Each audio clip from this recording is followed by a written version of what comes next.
Hola, el objetivo de este vídeo es que sepáis identificar los efectos de las interacciones génicas no epistáticas, estableciendo nuevas relaciones entre los genotipos y los fenotipos.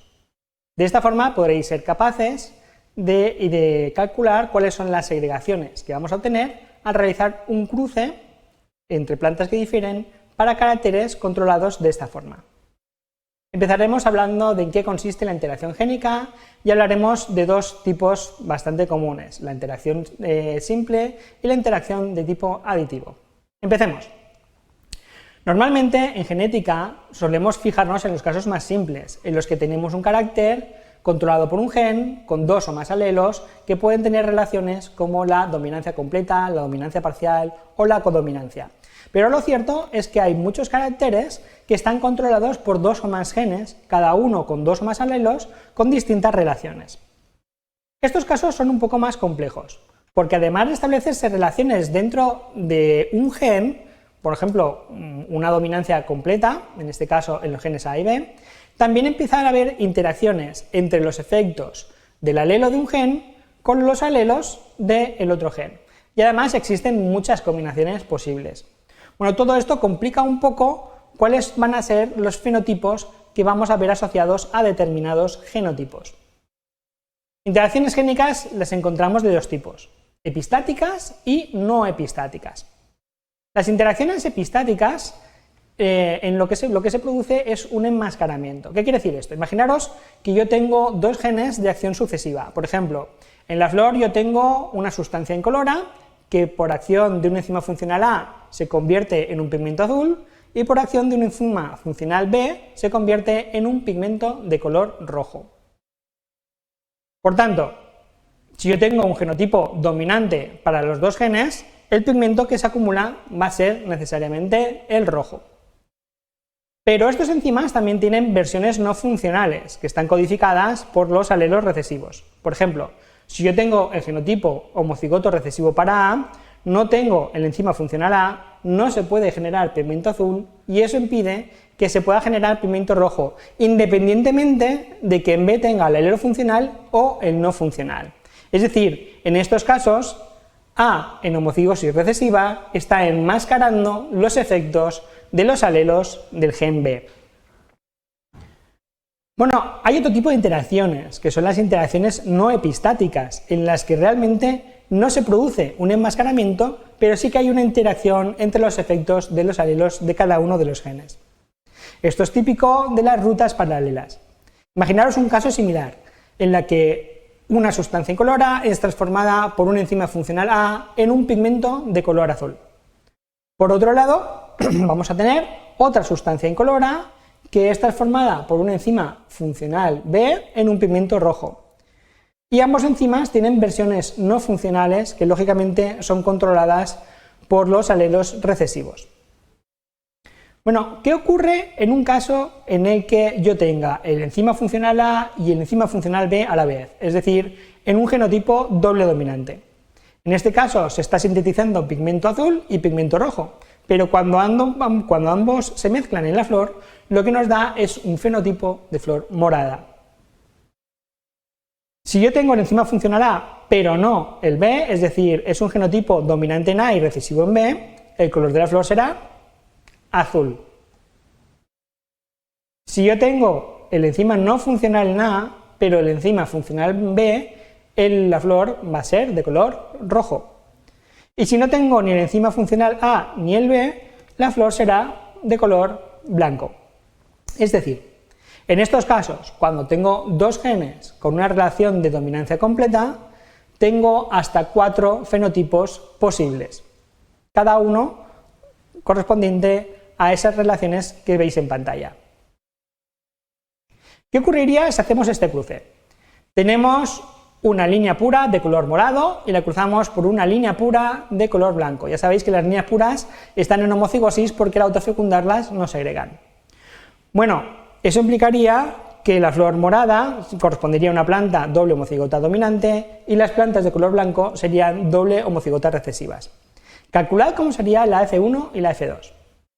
Bueno, el resultado sería el siguiente. La F1 sería doble heterocigota y por tanto tendría color morado.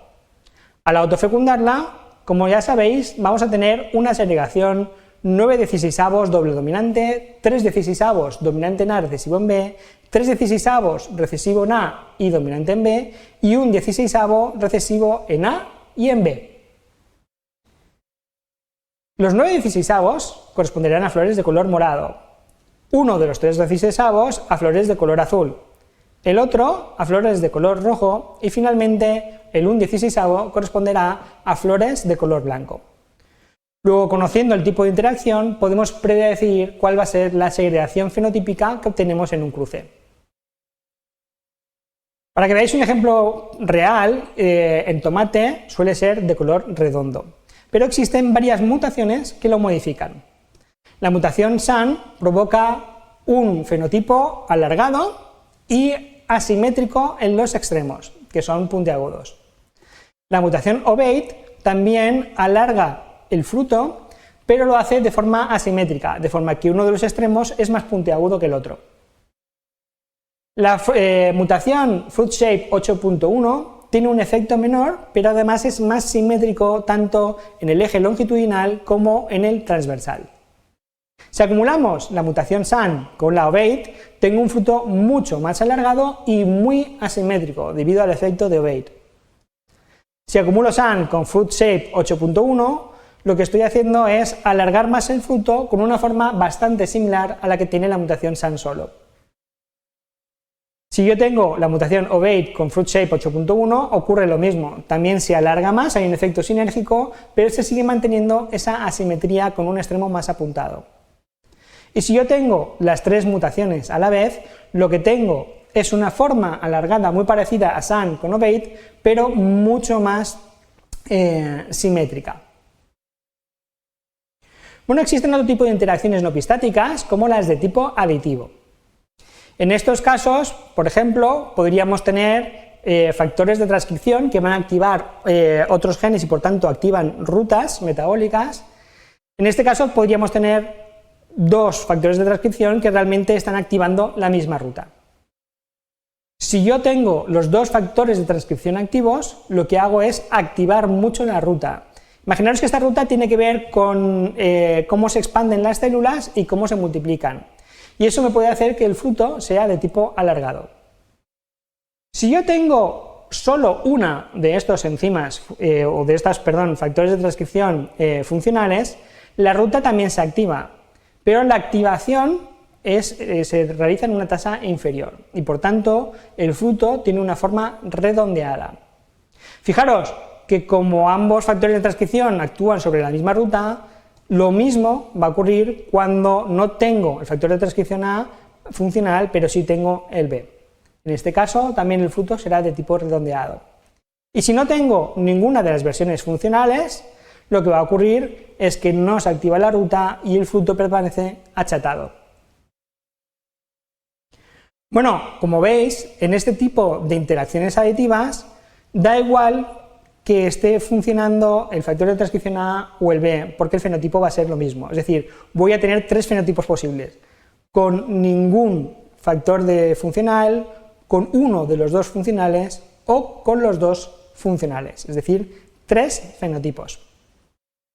Imaginaros que ahora hacemos este cruce. Tenemos una línea pura, alargada, por tanto doble homocigota dominante, que cruzamos por una línea pura achatada, por tanto doble homocigota recesiva. ¿Cuál será la F1 y la F2? Pues la F1 de nuevo es el doble heterocigoto y por tanto será alargada, y la F2 se llegará 9,3,3,1, que corresponderá a 9/16 a frutos alargados, 6/16 en este caso de frutos redondeados y 1/16 de frutos achatados. En resumen, hay caracteres controlados por más de un gen en los que además de las relaciones entre alelos de un gen debemos considerar las relaciones entre alelos de genes distintos. Las epistasias son interacciones entre alelos de genes distintos en las que un gen enmascara los efectos de otro. Pero hay interacciones no epistáticas, en las que la combinación de alelos entre genes da lugar a fenotipos específicos sin producirse enmascaramiento. En autofecundaciones del doble heterocigoto se pueden obtener segregaciones 9,3,3,1 o 9,6,1. Tenéis más información en el libro Conceptos de Genética de Club y colaboradores. Gracias por vuestra atención.